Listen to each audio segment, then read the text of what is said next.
L'Église catholique possède donc un droit et une justice qui lui sont propres, mais quel est son champ de compétences? Autrement dit, quelle est sa juridiction? Oui, alors évidemment, l'Église catholique connaît d'abord ce qui lui revient de droit propre. D'ailleurs, l'État n'aurait pas dans l'idée, par exemple, de s'arroger le privilège de dire si un sacrement a été correctement célébré ou non, s'il est valide ou s'il ne l'est pas.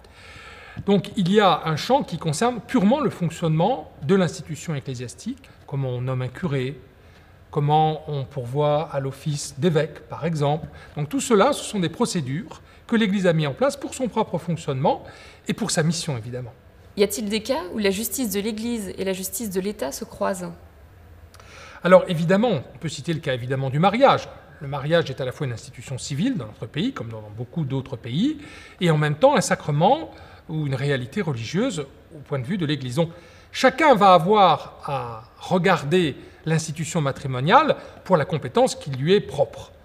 Aux effets civils, évidemment, eh bien, c'est la juridiction civile qui les aura en charge, et puis sur la réalité sacramentelle, c'est l'Église, évidemment, qui va les envisager. Alors, quelquefois, le fait qu'une même réalité soit prise en compte crée des moments de frottement. Par exemple, en droit français, il est interdit de célébrer religieusement un mariage sans qu'il y ait eu un mariage civil antécédent, sous peine d'être un délinquant. Hein. Le ministre qui le ferait serait un délinquant aux yeux de l'État. Donc, on est obligé de prendre en considération. Donc, il y a aussi des lieux de frottement, des lieux de difficulté.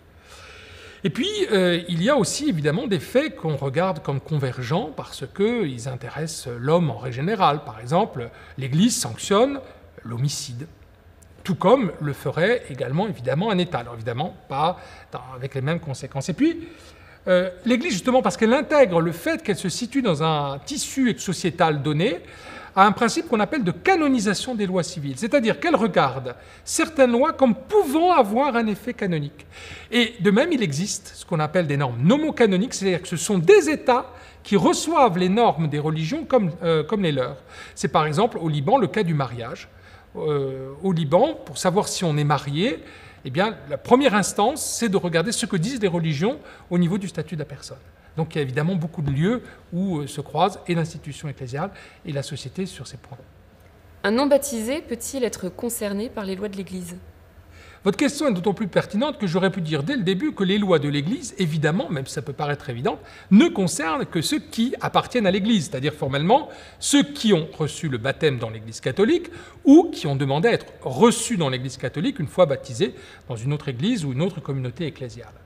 Il se trouve que cependant, effectivement, certaines personnes peuvent avoir besoin des lois de l'Église, par exemple, ne serait-ce que pour savoir comment on entre dans l'Église quand on est catéchumène, c'est-à-dire quand on se prépare au baptême, ou lorsqu'on veut se marier avec un catholique ne l'étant pas soi-même.